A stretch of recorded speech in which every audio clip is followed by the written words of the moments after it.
High hello welcome to my log. तर आज होता माझा बर्थडे, तर आम्ही सकाळी सकाळी गेलो होतो वैष्णोदेवीच्या मंदिरात। खूप सुंदर असं मंदिर आहे। खूप लोकांनी सांगितलं होतं मंदिराबद्दल, तर मग म्हटलं जाऊन बघू या मंदिरात। हे मंदिर पिंपरी येथे शगुन चौकात आहे।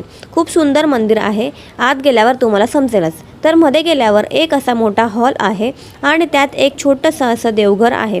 त्यात ही अशी सुंदर अशी वैष्णोदेवीची मूर्ती ठेवली आहे। नंतर त्याच्या साईडला एक गुफा आहे व त्या गुफेमध्ये खाली पूर्ण पाणी आहे आणि त्या गुफेतून आपल्याला आत जावं लागतं। सो आम्ही आत गेलो।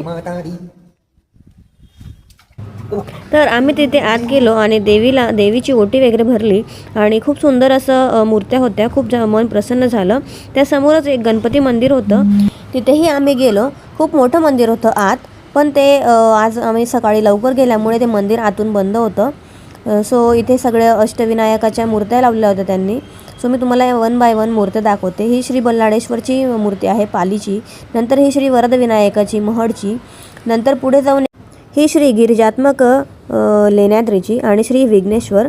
नंतर पुढे जाऊन ही श्री महागणपती रांजणगावची गणपती मूर्ती होती। श्री चिंतामणी थेऊरची होती। नंतर ही सिद्धिविनायक सिद्धटेकची होती आणि श्री मयुरेश्वर होती।